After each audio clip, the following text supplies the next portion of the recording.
Let's have a look at another sum. This is sum number 10. So, Goutham Ltd forfeited 500 shares of 10 each at par held by Ragav for the non-payment of the final call of 2 per share. So, in this sum, Ragav has not paid the final call of 2 per share.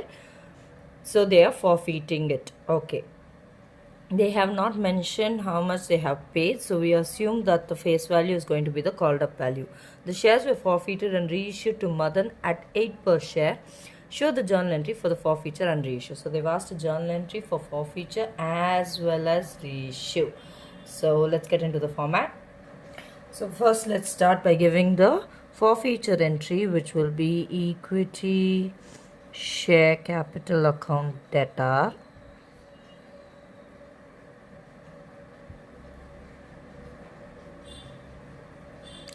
to whatever is not paid. So he has not paid the final call. So to equity share final call account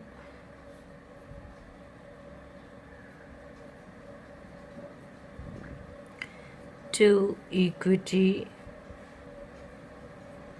share forfeiture account.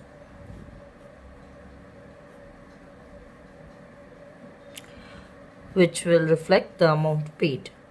So totally Goutham Limited forfeited 500 equity shares. So 500 into 500 into and 500 into. So this totally you can do it in pencil. So the called up value is 10. Final call is rupees 2. So 10 minus 2, 8. My debit must be equal to my credit. So I've got 2 credits and 1 debit. So I've got to get this number. So I subtract the debit with the credit. So let's multiply. I'll get 5,000, 1,000 and 4,000. So this is my forfeiture entry. So the narration for it is 500 shares forfeited for the non-payment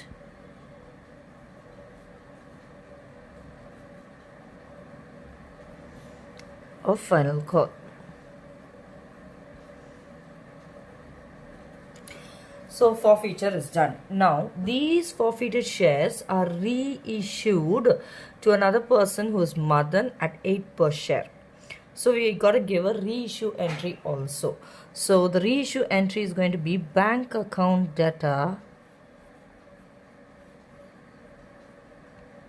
Now we're going to cancel the shares which are forfeited. So the forfeiture which is credited here will be debited in the reissue entry. So equity share forfeiture account. Why bank account data? Because we are receiving money. So bank account data. We are reselling it. So we are receiving money.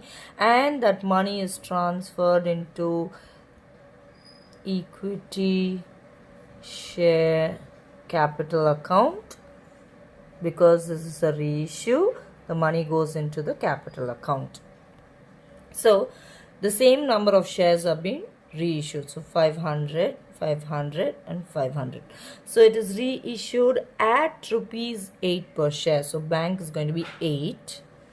Now equity share capital, we can copy the amount from the equity share capital from the forfeiture entry, which is 10. So 10 minus 8, it's going to be 2. So you can see it's just the other way around. It was 10, 2 and 8. And here it is 8, 2 and 10. It doesn't occur like that, but then.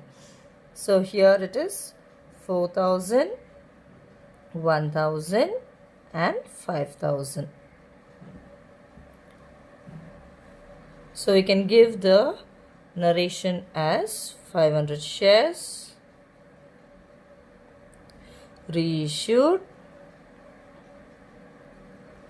at rupees 8 per share.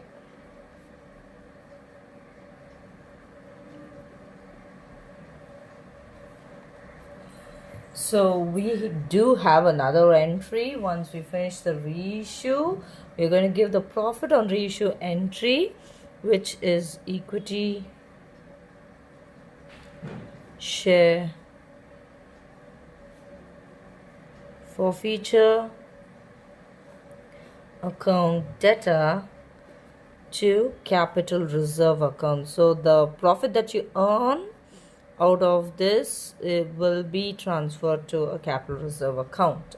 So how am I going to calculate this? It's very simple, because the number of shares forfeited is same as the number of shares reissued. So take the share forfeiture value from the first or the forfeiture entry, subtract it with the forfeiture value in the reissue entry. So that's basically 4,000 minus 1,000. So 4,000 minus 1,000.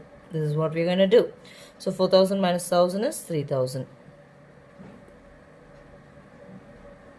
So that's going to be your answer for capital reserve. This is profit on reissue.